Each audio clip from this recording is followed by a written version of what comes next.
الكريم اما بعد فاعوذ بالله من الشيطان الرجيم بسم الله الرحمن الرحیم قد جاءکم من اللہ نور وکتاب مبین، تحقیق کیا گیا تمہارے پاس اللہ کی جانب سے نور اور روشن کتاب۔ حضرات محترم، وقت کم ہے اس لیے میں سیرت پر بیان کر رہا ہوں، بہت ہی غور سے سماعت کریں۔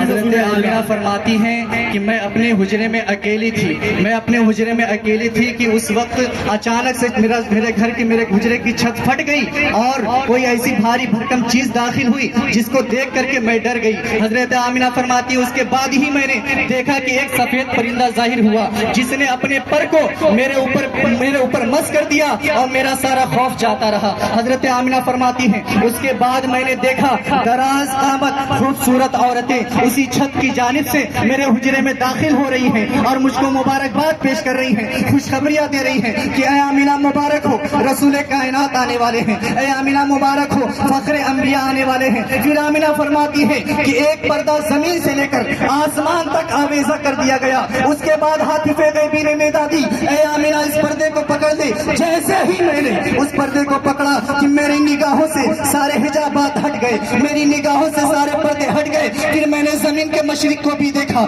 زمین کے مغرب کو بھی دیکھا، زمین کے جنوب کو بھی دیکھا، زمین کے شمال کو بھی دیکھا۔ میں نے کیا دیکھا؟ میں نے دیکھا کہ تین جھنڈے کائنات عالم میں لہرا رہے ہیں، ایک جھنڈا مشرق میں لہرا رہا ہے، ایک جھنڈا مغرب میں لہرا رہا ہے اور ایک جھنڈا بام کعبہ کی چھت پر لہرا رہا ہے۔ میں کہتا ہوں کیا وہاں بھی بریلوی موجود تھے؟ کیا بریلوی وہاں بھی جھنڈا لہرا رہے تھے؟ نہیں، بلکہ اللہ اپنے فرشتوں کے ذریعے سے اپنے محبوب کے آنے کا اعلان فرما رہا ہے۔ حضرت آمنہ فرماتی ہیں اس کے بعد میرے حجرے میں فرشتے داخل ہوئے اور حاتف غیبی نے ندا دی، اے آمنہ لیٹ جا، میرے آقا تشریف لانے والے ہیں، اے آمنہ لیٹ جا، فخر انبیاء تشریف لانے والے ہیں، سید المرسلین تشریف لانے والے ہیں۔ حضرت آمنہ لیٹ جاتی ہے۔ اس کے بعد پوری شان وجاہت کے ساتھ حضور علیہ السلام اس خاندان گیتی پر جلوہ افروز ہوتے ہیں۔ حضرت صفیہ بنت عبد المطلب جو حضور کی پھوپھی جان ہوتی ہیں وہ فرماتی ہیں جب حضور صلی اللہ علیہ وسلم کی پیدائش کا وقت ہوا اس وقت میں آمنہ کے پاس موجود تھی۔ میں نے کیا دیکھا؟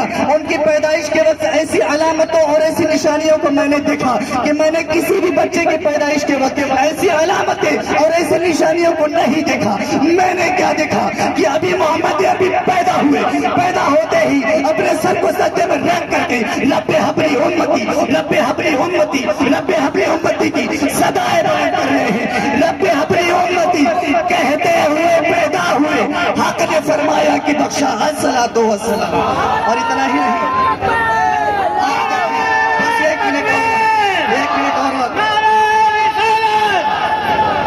ابھی حضرت اور اپنے سر کو جیسے ہی سجدے سے اٹھایا ہے، اٹھانے کے بعد فصیح و بلیغ عربی میں کلمہ طیبہ پڑھ رہے ہیں، لا الہ الا اللہ انی رسول اللہ، کوئی معبود نہیں اللہ کے سوا اور میں اللہ کا رسول ہوں۔ کہاں ہے وہ لوگ جو کہتے ہیں 40 سال کے بعد حضور کو نبوت ملی؟ یہاں تو حضور پیدا ہوتے ہی اپنی نبوت کا اعلان فرما رہے ہیں۔ وہ تمہارا کوئی جاہل نبی ہوگا، وہ تمہارا کوئی ڈالڈا چھاپ نبی ہوگا جس کو 40 سال کے بعد نبوت ملے ہوگی۔ میرے نبی کی شان تو یہ ہے کہ ابھی آدم پیدا بھی نہ ہوئے تھے کہ اللہ نے اپنے حبیب کو اپنے نور سے پیدا فرمایا۔ وہ تمہارا کوئی جاہل نبی ہوگا جس کو علم غیب نہیں ہوگا۔ میرے نبی کے بارے میں اللہ نے تمام جہان کے اول و آخرین کے علم کو میرے مصطفیٰ کے علم میں جمع فرما دیا۔ میرے مصطفیٰ کی شان تو یہ ہے کہ میرے مصطفیٰ مکے میں ہے، مدینے کا مشاہدہ کر رہے ہیں۔ میرے